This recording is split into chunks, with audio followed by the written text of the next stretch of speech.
Hello friends, मेरे digital classes में आप लोग का बहुत बहुत स्वागत करता हूं। तो फ्रेंड्स, यहाँ पे हम CGPSC जो वो मॉडल क्वेश्चन यहाँ पे तैयार कर रहे हैं।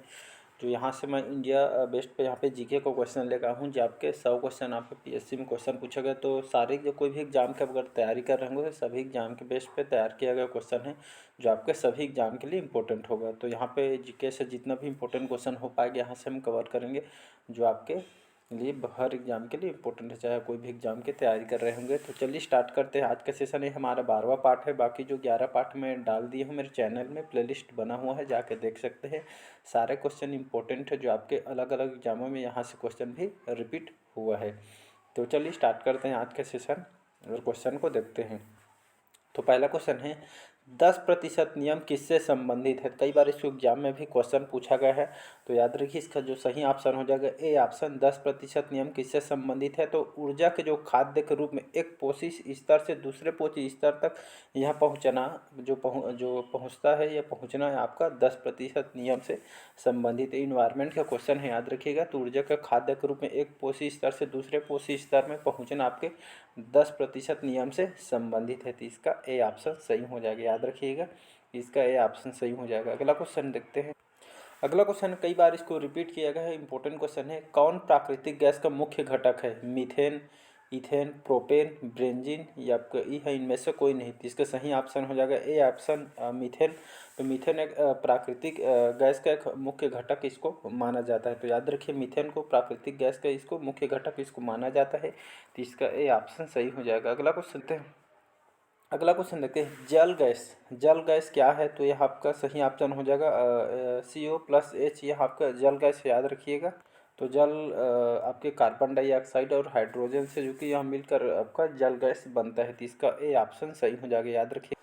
अगला क्वेश्चन देखते हैं, किस वर्ष केंद्रीय जल आयोग ने सिंचाई अनुसंधान एवं प्रबंधन संगठन की स्थापना की थी। तो 1984 में, 1948 में, 1964 में, डी है 2004 में। तो इसका जो सही ऑप्शन हो जाएगा 1984, 1984 में, जो कि इस वर्ष केंद्रीय जल आयोग ने सिंचाई अनुसंधान एवं प्रबंधन संगठन की स्थापना किया गया था 1984 में, याद रखिएगा। तो जल जल आयोग यहाँ पे सिंचाई के जो सिंचाई अनुसंधान एवं प्रबंधन संगठन की स्थापना किया गया था, जिसके माध्यम से जो सिंचाई का कार्य 1984 से स्टार्ट किया गया था। उस समय संगठन बनाया गया था, फिर उसके बाद सिंचाई व्यवस्था लागू किया गया था। तो इसका 1984 याद रखिए, इंपॉर्टेंट क्वेश्चन है। अगला क्वेश्चन अगला क्वेश्चन देखते हैं, इनमें से कौन हरित गृह गैस नहीं है। तो आपका CH, CFC, SO या आपका NO। तो इसका जो सही ऑप्शन हो जाएगा SO, यह हरित गृह गैस नहीं है, याद रखिए। तो इसका जो सही ऑप्शन हो जाए सी ऑप्शन, याद रखिए। सल्फर डाई जो ऑक्साइड है, यह आपके हरित गृह गैस के अंतर्गत नहीं आता है। बाकी आपका क्लोरोफ्लोरोकार्बन, सल्फर डाइऑक्साइड तो नहीं आता है। बाकी क्लोरोफ्लोरोकार्बन और आपके methane, nitrous oxide, carbon dioxide, ये सब आपके ओजोन और वाष्प, ये सब आपके हरित गृह के अंतर्गत आता है। बाकी इसका सी ऑप्शन याद रखिए, सल्फर डाइऑक्साइड, जो कि आपका ये आपका नहीं आता है। अगला क्वेश्चन देखते हैं, आपके एंटासिड होते हैं, भस्म होते हैं, अम्ल, लवण या वफर होते हैं। तो इसका सही ऑप्शन हो जाएगा जो एंटासिड होता है एक प्रकार का भस्म होता है। तो इसका ए ऑप्शन सही हो।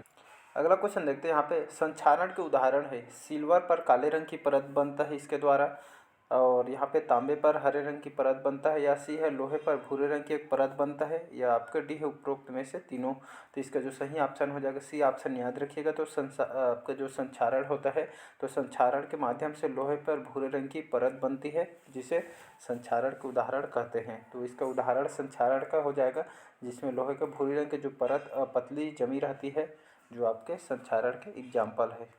अगला क्वेश्चन देखते हैं, मायोपिया निकट दृष्टि दोष को ठीक किया जा सकता है। तो कैसे माध्यम से ठीक किया जा सकता है। निकट दृष्टि दोष होते हैं, जो निकट की वस्तु या पास की वस्तु इसमें दिखाई नहीं देता है, तो उसको हम मायोपिया रोग के नाम से, इसको डॉक्टरी लैंग्वेज में हम मायोपिया लैंग्वेज में उसको, इस बीमारी को जाना जाता है। तो इसका जो सही ऑप्शन हो जाएगा अवतल लेंस। जैसे हम अवतल लेंस का उपयोग करते हैं, उसके जो माध्यम से हम जो निकट दृष्टि जो दोष होता है, इसको हम अवतल लेंस के माध्यम से हम इसको ठीक कर सकते हैं। तो लेंस से यहाँ पे क्वेश्चन पूछा जाता है, अवतल लेंस, उत्तल लेंस, अवतल दर्पण, उत्तल दर्पण से क्वेश्चन पूछा जाता है।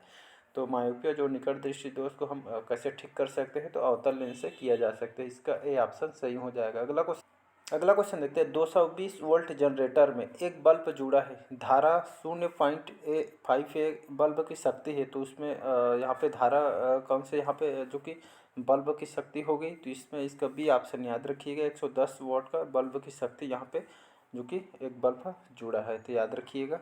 तो यहाँ पे बल्ब की शक्ति पूछा गया है, तो इसका सही ऑप्शन बी ऑप्शन 110 वोल्ट याद रखिएगा। तो 220 वोल्ट जो जनरेटर यहाँ पे एक बल्ब जुड़ा हुआ है, तो धारा जो कि यहाँ पे जो कि 5.8 की धारा है और बल्ब की शक्ति यहाँ पे 110 वाट होगा, तो इसका बी ऑप्शन याद रखिएगा। अगला क्वेश्चन इनमें से कौन से खाद्य श्रृंखला का निर्माण करता है, तो आपका घास, गेहूँ और आम, बी है घास, बकरा और आदमी, सी है बकरा, कौवा और हाथी, या फिर डी है घास, मछली और बकरा, या ई है इनमें से कोई नहीं। तो खाद्य श्रृंखला से क्वेश्चन है आपके इन्वायरमेंट से, तो इसका बी ऑप्शन याद रखिए।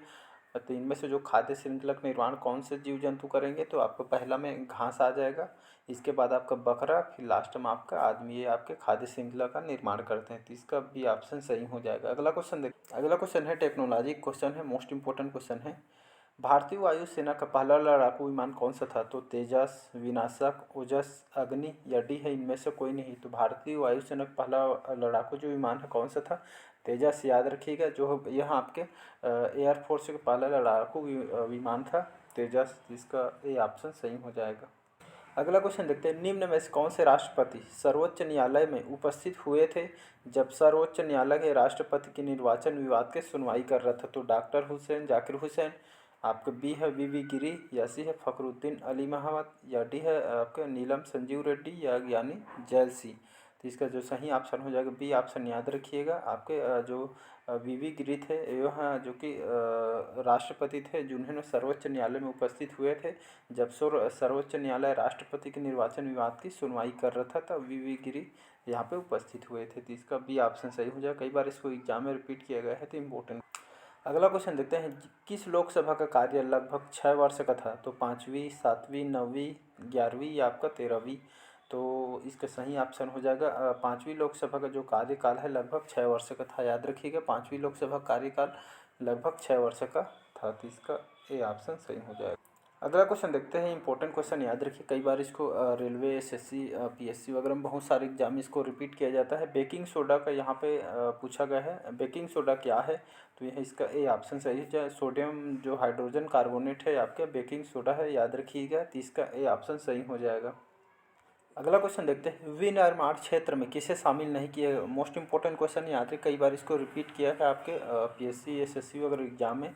तो विनिर्माण के क्षेत्र में किसे शामिल नहीं किया गया है, तो आपके बड़े उद्योग को, लघु उद्योग को, सूक्ष्म उद्योग को, मध्यम उद्योग को, या ई है इनमें से निर्माण उद्योग को। तो इसका सही ऑप्शन हो जाएगा जो निर्माण उद्योग है इसको विनिर्माण के क्षेत्र में शामिल नहीं किए हैं। जो कि बड़े उद्योग, लघु उद्योग, जो सूक्ष्म उद्योग है और मध्यम उद्योग, ये चारों को यहाँ पे विनिर्माण के क्षेत्र में शामिल किया गया है। जो कि आपके जो निर्माण उद्योग है इसको विनिर्माण के क्षेत्र में शामिल नहीं किया गया है, तो इसका ये ऑप्शन सही हो जाएगा। अगला क्वेश्चन देखते हैं। भारत में ग्रामीण क्षेत्र में यहाँ पे व्यक्ति प्रतिदिन यहाँ पे 32 उपभोग व्यय एवं शहरी क्षेत्र में 47 प्रतिदिन प्रति व्यक्ति उपभोग है। तो व्यय गरीबी रेखा का निर्धारण किसने किया था, यह जो निर्धारण किसके द्वारा किया था, कौन से समिति ने दिया था, तो आपके प्रोफेसर जी रंगराजन समिति द्वारा इसका निर्धारण दिया गया था। तो मोस्ट इंपॉर्टेंट क्वेश्चन याद रखिएगा, इसका भी ऑप्शन सही। अगला क्वेश्चन देखते हैं। भारत में 8 कोर सेक्टर में किसे शामिल नहीं किया गया है, तो कोयला को, उर्वरक को, विद्युत क्षेत्र को, या डी है रसायन, या आपका ई है सीमेंट क्षेत्र को। तो इसका सही ऑप्शन हो जाएगा। तो भारत में 8 कोर सेक्टर इसमें शामिल किया गया है, जिसमें से किसको शामिल नहीं किया गया है, तो आपके जो रसायन क्षेत्र है, तो रसायन उद्योग को यहाँ पे 8 कोर सेक्टर में इसको शामिल नहीं किया है। बाकी कोयला, उर्वरक, विद्युत और आपका जो सीमेंट है इसको 8 कोर सेक्टर में इसको शामिल किया गया है। बाकी रसायन को इसमें शामिल नहीं किया गया, याद रखिए, इंपॉर्टेंट क्वेश्चन। अगला क्वेश्चन देखते हैं। देश में सबसे अधिक सूती वस्त्र निम्नलिखित किस सेक्टर में तैयार किया जाता है, तो मिल सेक्टर में, हैंडलूम में, पावरलूम में, हौजरी में, या ई है इनमें से कोई नहीं। तो इसका जो सही ऑप्शन हो जाएगा सी ऑप्शन आपका पावरलूम, याद रखिएगा। तो देश में सबसे जो अधिक सूती वस्त्र है, कपड़ा जो होता है आपके पावरलूम सेक्टर में तैयार किया जाता है। तो इसका सी ऑप्शन याद रखिएगा, पावर लूम। अगला क्वेश्चन देखते हैं, भारत सरकार ने विनिर्माण नीति NMP कब जारी किया गया था? तो 25 दिसंबर 2012 को, 25 दिसंबर 2011 को, या 25 दिसंबर 2013 को, या आपका डी है 4 नवंबर 2011 को, ई है 25 नवंबर 2011 को। तो इसका जो सही ऑप्शन हो जाएगा D option. Most important question याद रखिएगा। तो 25 नवंबर 2011 को भारत सरकार ने विनिर्माण नीति, जिसे NMP कहा जाता है, तो विनिर्माण नीति को कब जारी किया गया था? तो 25 नवंबर 2011 को भारत सरकार ने जो कि इसको जारी किया गया है 25 नवंबर 2011। डाटा याद रखिएगा, इंपॉर्टेंट क्वेश्चन है। तो आज का सेशन यहीं तक रखते हैं। बाकी जो क्वेश्चन है हम कल कवर करेंगे। सारे क्वेश्चन इंपॉर्टेंट है, बार बार इसको रिवाइज कीजिए। अगर इसका PDF प्राप्त करना चाहते हैं तो मैं टेलीग्राम का मेरे डिस्क्रिप्शन में लिंक दे दूँगा, वहाँ से आप प्राप्त कर सकते हैं। तो चलिए बस आज के लिए इतना ही। अच्छा लगे चैनल को लाइक सब्सक्राइब कमेंट कीजिए। Thank you.